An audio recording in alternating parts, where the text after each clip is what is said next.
எங்கள் RA3202ல் சுழல் சுவடின்னு சொல்லி ஒரு அருமையான திட்டத்தை எங்களுடைய சக ரொட்டேரியன் பாஸ்ட் பிரசிடென்ட் சுரேந்தர் இந்த வருஷம் ப்ராஜெக்ட் சேர்மனாக அதை அரேஞ்ச் பண்ணியிருக்காரு. அதன்படி பழைய நோட்டு புத்தகங்கள்லேருந்து எழுதப்படாத பக்கங்களை எடுத்து அதை ஒரு நோட்டு புத்தகமாக தயார் பண்ணி அதை ஏழை மாணவர்களுக்கு, மலைவாசி மலையில் இருக்கக்கூடிய ஆதி மக்களுக்கு, இப்படி எல்லாத்துக்கும் மாணவர்களுக்கு கொடுக்கறதுக்காக அருமையான ஒரு திட்டத்தை கொடுத்துருக்காரு. சுழல் சுவடின்னு சொல்லிங்க.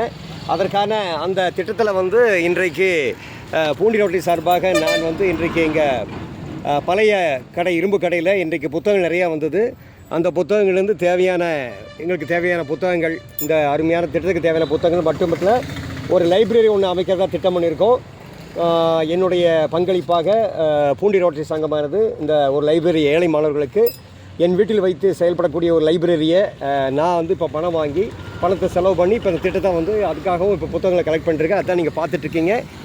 நீங்களும் உங்கள் வீட்டில் பழைய புத்தகங்கள், நோட்டு புத்தகங்கள் எழுதப்படாமல் இருந்ததுன்னா தயவுசெய்து கொடுங்க. நம்ம ஃபோன் பண்ணி என்னோடய ஃபோன் நம்பருக்கு ஃபோன் பண்ணி கொடுங்க. நாங்கள் அதை நோட்டு புத்தகமாக தயார் பண்ணி ஏழை மாணவர்களுக்கு ஃப்ரீயாக இலவசமாக கொடுப்போம். ஸோ இந்த திட்டத்துக்கு உதவுங்க. சுழல் சுவடிங்க அருமையான திட்டம். மட்டுமல்ல, பழைய புக்குகள் உங்கள் வீட்டில் வாசிக்கப்படாத புத்தகங்கள் எந்த புத்தகம் இருந்தாலும் கொடுங்க. லைப்ரரிஸ் எல்லா ஸ்கூலுக்கும் நம்ம லைப்ரரி தர போகிறோம். எல்லா போலீஸ் ஸ்டேஷனுக்கும் லைப்ரரி வைக்க போகிறோம். அந்த லைப்ரரிக்கு உங்கள் வீட்டுக்கு புத்தகங்கள்லாம் கொடுத்தீங்கன்னா அது ரொம்ப உபயோகமாக இருக்கும். நன்றி, வணக்கம். மற்றும் நிச்சயம் நல்ல விரும்பும் சார்லுக்காக